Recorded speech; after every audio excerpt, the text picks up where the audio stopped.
25 days underground house. एक गांव में जश नाम का एक धनवान रहता था। उसके घर के पास ही एक खाली जमीन थी।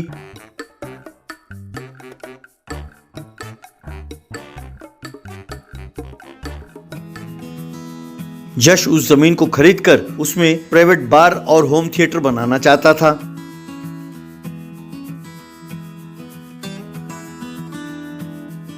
उसने उस जमीन के मालिक दासिया को बुलाया। देखो दासिया, मैं जानता हूँ कि सरकार ने तुम्हें ये जमीन मुफ्त में दिया है। ये पट्टा वाला जमीन है, इसके कोई कागज पत्र भी नहीं है।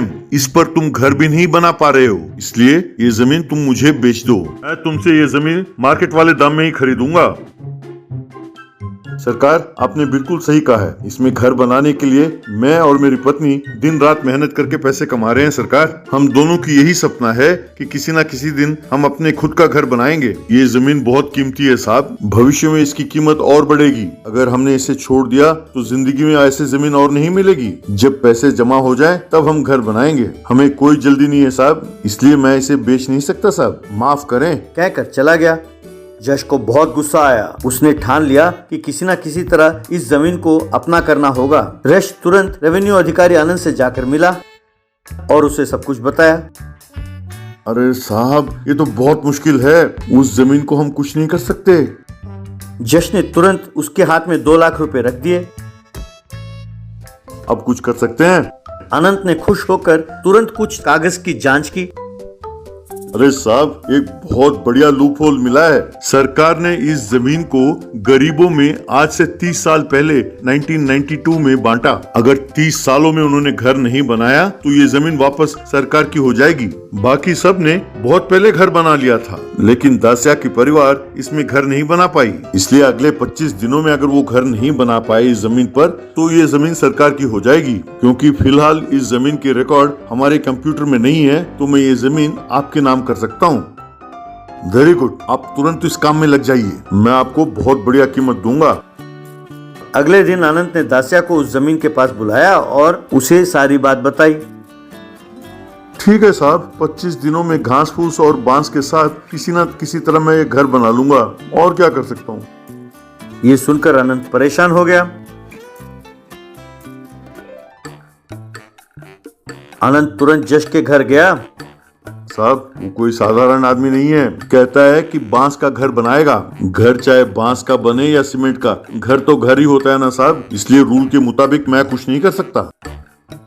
आप चिंता ना करो, वो जैसे जैसे घर बनाता जाएगा मैं उसको तोड़ता जाऊंगा। वो अगले 25 दिनों में घर तो क्या, एक बांस को भी जमीन में नहीं गाड़ पाएगा। ये सब बातें उसके घर की नौकरानी मंगी ने सुन लिया। वो तुरंत दासिया के घर गई और उसे सारी बात बताई। अच्छा, ये सब जश का किया धरा है। मैं जानता हूँ कि उसे कैसे सबक सिखाना चाहिए। आप लोग चिंता ना करो।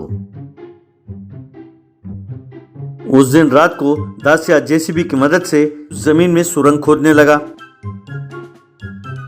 4 दिनों के अंदर अंडरग्राउंड में एक खाली जमीन तैयार हुआ। उस दिन से दासिया अंडरग्राउंड में घर बनाने लगा। इसमें उसकी पत्नी, बेटे और भाई ने मदद की।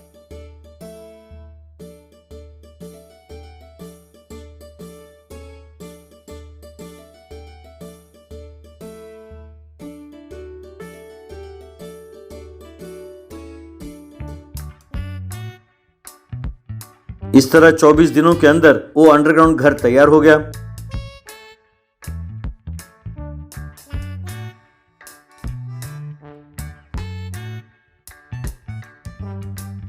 पच्चीसवें दिन अनंत और जश उस जमीन के पास आए। क्यों भाई, कम से कम बांस के तो घर बना लेते, वो भी नहीं हुआ तुमसे। क्यों नहीं बनाया सर? घर बनाया है ना। तुमने घर कहाँ बनाया? जमीन तो खाली पड़ी है। तुम्हारा दिमाग तो ठीक है ना। आइए साहब, दिखाता हूँ। कहकर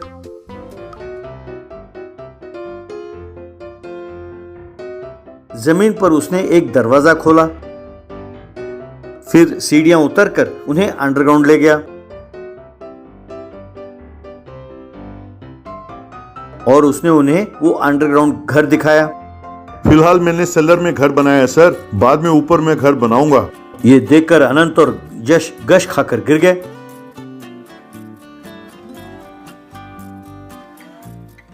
build bamboo house. Nalla Malla नाम के गांव में बैम्बू के पेड़ अच्छे से उगते थे। उन्हें देखने के लिए कई टूरिस्ट आते थे। उसकी वजह से गांव के लोग कई होटल्स बनाने लगे और धीरे धीरे गांव में बैम्बू के पेड़ पूरी तरह कम हो गए। ये जब चल रहा था तो उसी गांव में बैम्बू का व्यापार करने वाला प्यारी नाम का एक आदमी रहता था। एक दिन उसके पास गांव का प्रेसिडेंट लाल आया। रे प्यारी, गांव के बाहर तुम्हारा बैम्बू का खेत के बदले बहुत अच्छा सौदा मिला है, उसे बेच दो। क्या बात कर रहे हो? आप जानते हो क्या, हमारे गांव को जो लोग आते हैं वो बैम्बू के पेड़ देखने ही आते हैं। यहाँ जो नेचर है उसे एंजॉय करने के लिए। हम व्यापार, पैसे, ये सब चक्कर में आकर ये बात पूरी तरह से भूल गए हैं। पिछले 10 साल से हमारे गांव को आने वाले लोग 100 से 70 तक गिर गए हैं। कितने होटल्स खाली हैं, काम वालों को तनख्वाह नहीं दे पा रहे हैं और उन्हें गाँव तक भेज दिए। वो देखने के बदले मेरी जगह को देख रहे हो। आप गाँव के प्रेसिडेंट ही हो क्या? क्यों रे, सुन रहा हूँ तो बहुत ज्ञान बांट रहे हो। तुमसे ज्ञान सुनने के स्टेज में नहीं हूँ। कैसे डील करना है, कैसे प्लान करना है, मुझे अच्छे से पता है। तुम देखते जाओ रे, तुम भी आकर भाई मेरी बैम्बू के खेत को बेच दो भाई कहकर नहीं बोले तो देखना। कुछ दिन बीतने के बाद नल्ला मल्ला में आने वाले टूरिस्ट बहुत कम हो गए। वो गौर करते हुए प्यारी अपने दोस्तों के साथ मिलकर अपनी जगह पर एक बैम्बू हाउस बनाया। फिर बैम्बू से ही साइकिल, बाइक, कार ऐसे अलग अलग किस्म के व्हीकल्स तैयार करके वहां रखा।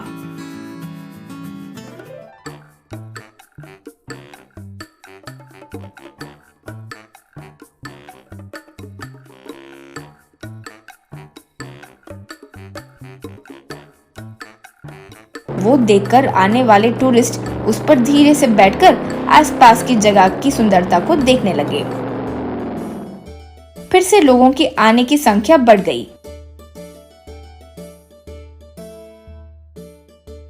लेकिन आने वाले सारे लोग प्यारी के वुडन हाउस में ही आते थे और वो गौर करते हुए कुछ व्यापारी लाल के साथ मिलकर प्यारी के पास आए।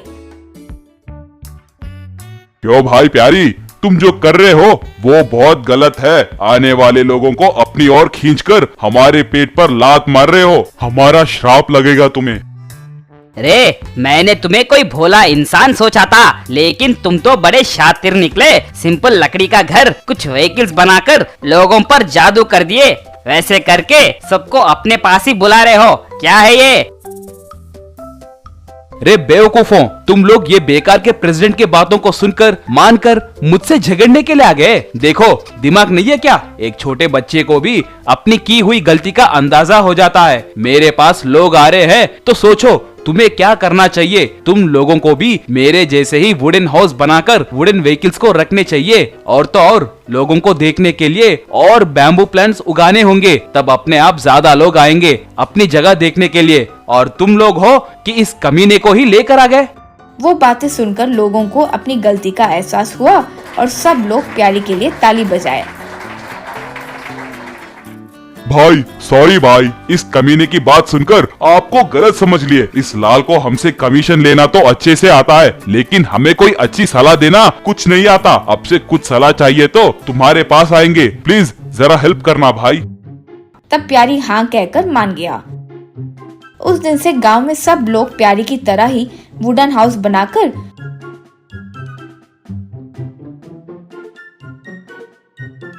वुडन व्हीकल्स बनाकर वुडन हाउस के घर के आगे रखने लगे।